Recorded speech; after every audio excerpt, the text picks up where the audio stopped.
SVR Kuwait കുഞ്ഞിയാണ് കുവൈത്തിൽ നിന്നും.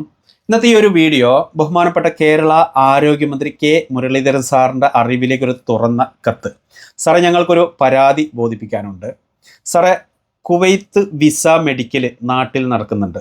നാട്ടിൽ മെഡിക്കലിന് പോയി കഴിഞ്ഞെങ്കിൽ, അതായത് കുവൈറ്റിലേക്ക് വരാൻ വേണ്ടിയിട്ട് വിസക്ക് മെഡിക്കൽ ചെയ്യണം.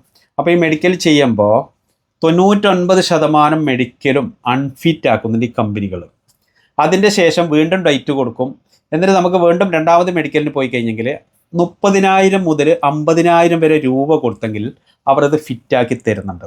അപ്പോൾ അവിടുന്ന് നാട്ടിൽ നിന്ന് ഫിറ്റാക്കി തന്ന് ഇവിടെ കുവൈത്തിൽ എത്തി കഴിഞ്ഞെങ്കിൽ ഇവിടെ പ്രശ്നങ്ങളോ കാര്യങ്ങളൊന്നും ഉണ്ടാകുന്നില്ല, മെഡിക്കൽ ഫിറ്റ് ആകുന്നുണ്ട്. കുവൈത്തിലത്തെ കാര്യങ്ങളൊക്കെ എന്നാൽ ഇവിടെ ഭയങ്കര സ്ട്രിക്റ്റ് ആണ്. എന്തെങ്കിലും പ്രശ്നങ്ങളുണ്ടെങ്കിൽ മെഡിക്കൽ ഫിറ്റ് ആകത്തില്ല. ഇവിടെ പിന്നെ റെക്കമെൻഡോ കാര്യങ്ങളോ കാശോ ഒന്നും ഇവിടെ നടക്കത്തില്ല.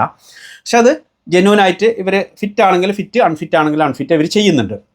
അപ്പോൾ നമ്മൾ നാട്ടിൽ കാശ് വാങ്ങിച്ച് ഇവർ അത് ഫിറ്റ് ചെയ്ത് കൊടുക്കുമ്പോൾ നമുക്ക് മനസ്സിലാക്കാം ഇതിൻ്റെ ഇടയിൽ അവർ കളിക്കുന്നുണ്ട് എന്നുള്ളത്.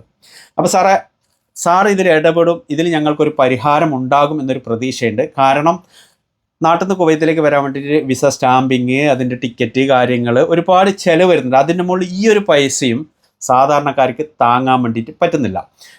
ഇത് കേൾക്കുമ്പോൾ ഒരുപാട് സുഹൃത്തുക്കൾ ചോദിക്കും, അത് സാറിന് നേരിട്ട് ഇമെയിൽ ചെയ്താൽ പോരെന്ന്. സാറേ, ഇതിങ്ങനെ ഒരു വീഡിയോ ചെയ്യാൻ വേണ്ട കാരണം ഇതിനു മുമ്പ് ഒരുപാട് സംഘടനകൾ, വ്യക്തികൾ, ഒരുപാട് ആൾക്കാർ ഇതിനു മുമ്പുണ്ടായ ആരോഗ്യമന്ത്രിക്കൊക്കെ ഒരുപാട് ഇമെയിലും കാര്യങ്ങളൊക്കെ ചെയ്തിട്ടുണ്ട്. അതിലൊന്നും ഒരു നടപടിയൊന്നും ഉണ്ടായിട്ടില്ല. അപ്പോൾ അതുകൊണ്ടാണ് ഇങ്ങനെ ഒരു വീഡിയോ ചെയ്തത്. സാർ ഇതിൽ ഇടപെടും, ഞങ്ങൾക്ക് ഇതിനൊരു നീതി ലഭിക്കും. അതായത് സാധാരണക്കാർക്ക് സാധാരണ രീതിയിൽ നാട്ടിൽ നിന്ന് മെഡിക്കൽ ചെയ്തിട്ട് വരാൻ വേണ്ടി പറ്റും എന്നുള്ള ഒരു പ്രതീക്ഷ ഞങ്ങൾക്കുള്ളത് കൊണ്ടാണ് ഇങ്ങനെ ഒരു വീഡിയോ ചെയ്തത്.